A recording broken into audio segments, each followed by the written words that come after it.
Eating, drinking, partying. And that is where the VIP list began. Yeah. If you told us a year ago that like we could monetize like going out and eating at restaurants and stuff, we'd be like, what the hell? Like, yeah. How is that even a job? Do we expose him this hard? It's fine if you guys want to do your research.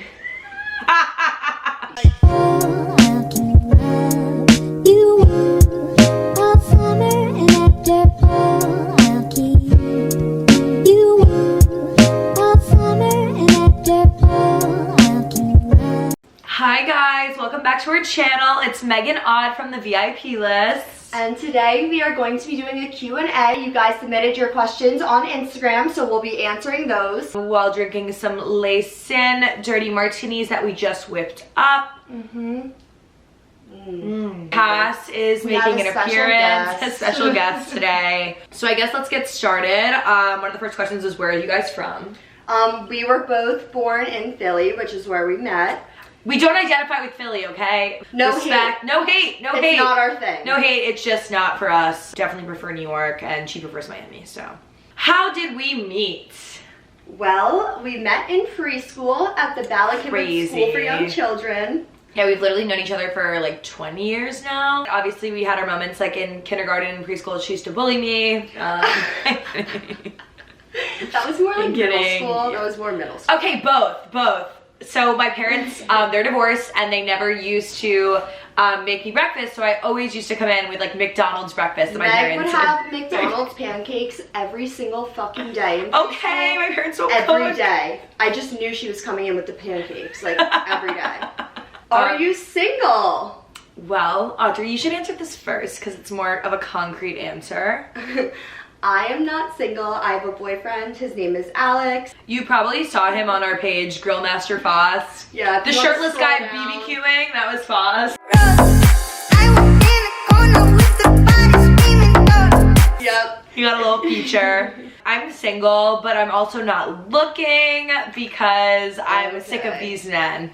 Okay, yeah, she's not looking, guys. But I mean, if you're interested, she's totally open to it. Okay, that's good. Let's not get like I'm not open to it, but like I don't know, I'm very picky. Perfect for the next question. What do you look for in a guy? Audrey, you go first.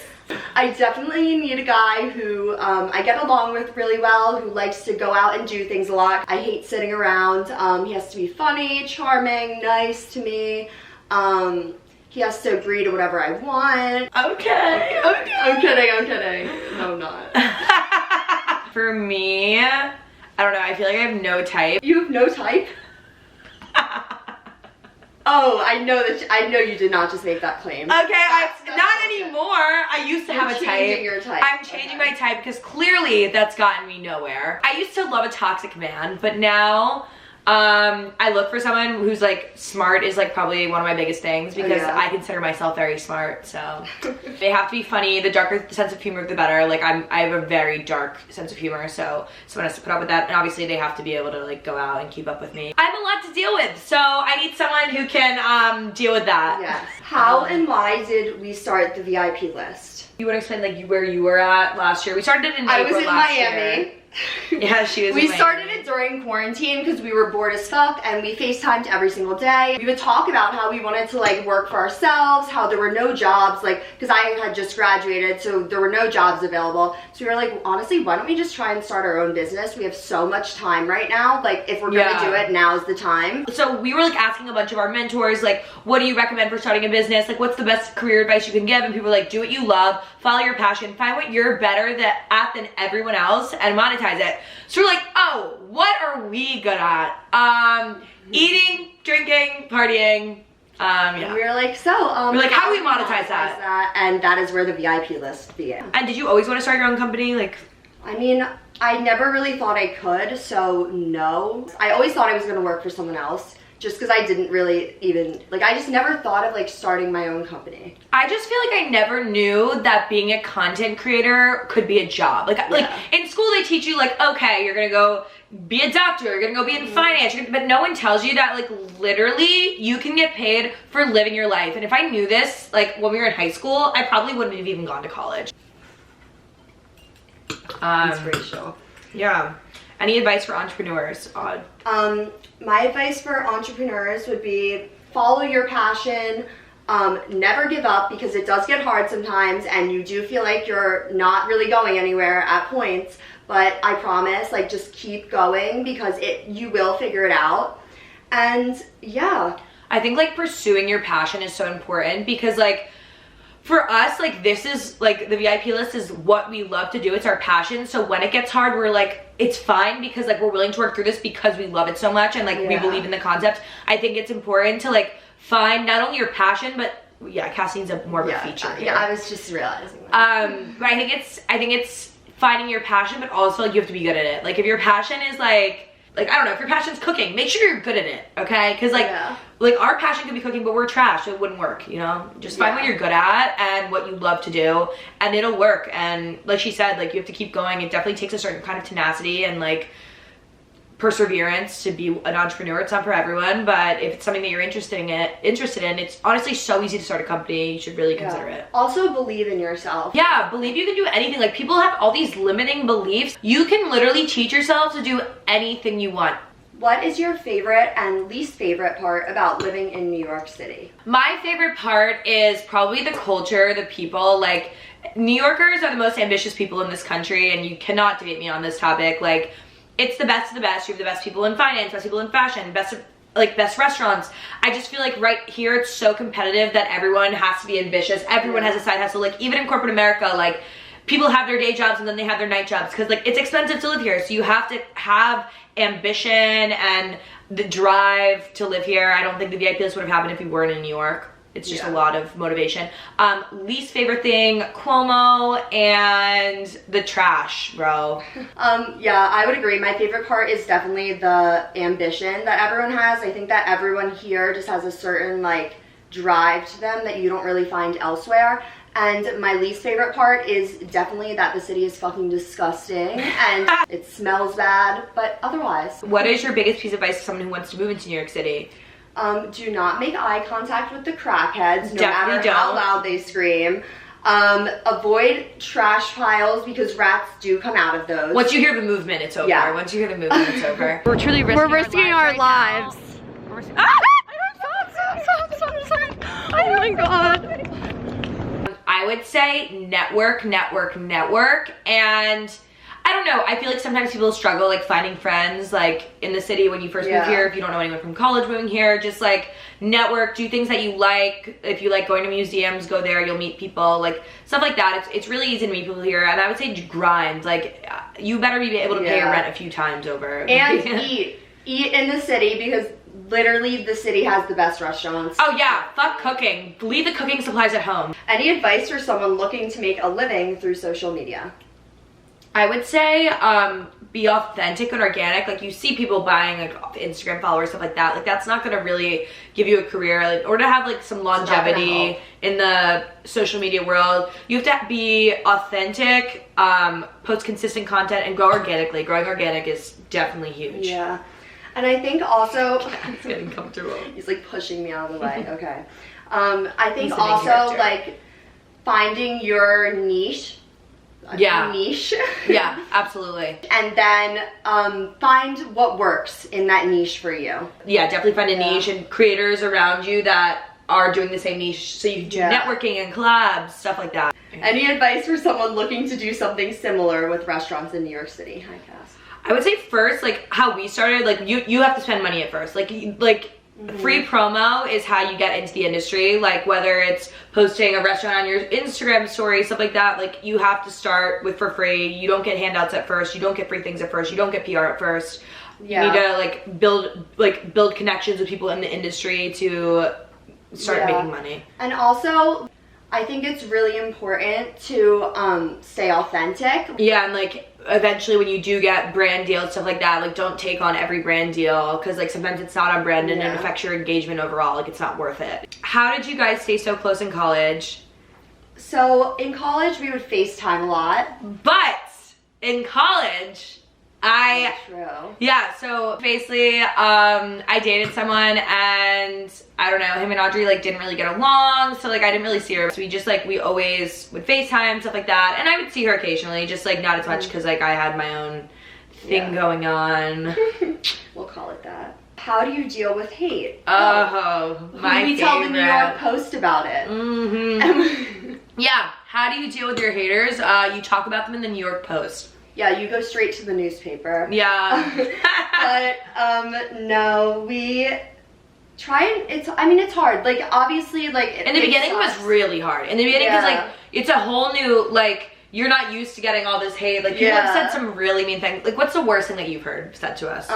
That we killed our grandparents by going out during COVID when we didn't even go out. We literally went to a restaurant, and both of our grandparents did not die from COVID. So. Yeah, they just died from natural causes.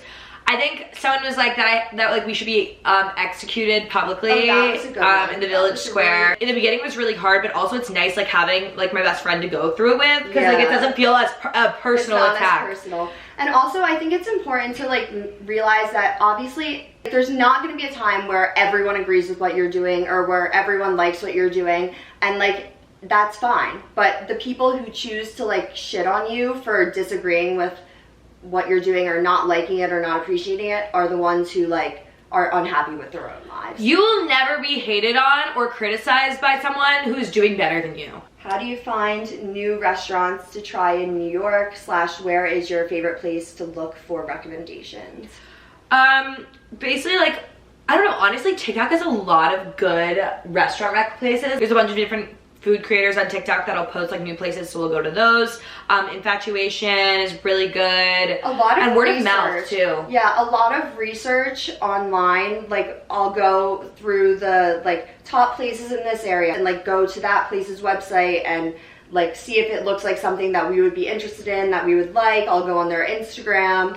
Yeah. Just like looking around everywhere. There's no one place. Yeah, and a lot of different places have lists, and like if the same restaurant's popping on multiple different lists, you're like, okay, maybe this is worth checking out. Let's go see their Instagram, stuff like that. So yeah, we do a lot of research on the restaurants that we go to. Yeah. Someone said, if you couldn't live downtown, where would you live? Nowhere. Is Tribeca considered downtown? Yeah, I feel like that's all considered downtown. Like Tribeca, Soho, West Village, Fidei. I don't know. Like Nolita, NoHo. I don't know. I like downtown. Anything above 14th Street, I'm not here for usually. Best bottomless brunch in Lower Manhattan. Want to expand that to like all of Manhattan? Best bottomless brunch. Yeah, the best brunch downtown. We are very frequent members of Harry's on Stone Street. They have a great brunch deal. It's bottomless with any entree, so it's honestly amazing, and the food is amazing. Yeah, but it's like $30 for an entree, and you just get 90 minutes of free champagne, but it's like... Also, I don't know why we haven't done a review on that yet, but we do go there like literally every week. Yeah, like, we've just been like holding on to Harry's like this secret gem, but we'll post it soon. That's like one of our favorites. I also really loved, it's not downtown, but I loved Flying Cock a lot. Yeah. Love the Flying Cock. It was a vibe. Best place in the city for a birthday brunch. Well, a birthday brunch? We have all these on our Instagram, by the way, and guides, and on our website, theviplistnyc.com. Just foreshadowing that, but what were you going to say? Well, I know that Ainsworth does a bottomless brunch, and they also do a birthday package. So that's good. That you could do that at their bottomless brunch. So I'm going to go with Ainsworth. You get like gold everything. Yeah, they bring you like champagne and gold desserts and sparklers. So I think that would be fun. I'm a club rat, so I would say Noir right now. Oh, true. I didn't even think of that. Yeah, like Noir, like it's literally, it's a club. Yeah. It was a club before quarantine. They just changed it into a restaurant. It's always a great time. Noir, I really love. Bagatelle's about to open. Yeah, there's a lot of places that I would say that are gonna open soon. Beauty in Essex, I hope reopens. That was one of my favorite brunch parties in the city. Breakfast, lunch, or dinner for life. Oh God, that's so hard. That's so hard. I would say brunch for life. I was gonna say breakfast. And I just feel like brunch, anything goes. Like you can literally eat anything. Yeah. Like I could eat sushi at brunch. I literally eat sushi at Noir brunch. Yeah. So brunch for life. Yeah, brunch for life. Best happy hours in the city. Okay, it's so bad, guys. Like we barely go to happy hours. And I know that like should be a thing, but like we are just like more of a dinner. Like we just do dinners. I feel like I'm never ready for happy hour. Yeah. But I mean Clinton Hall has a good happy hour. Watermark.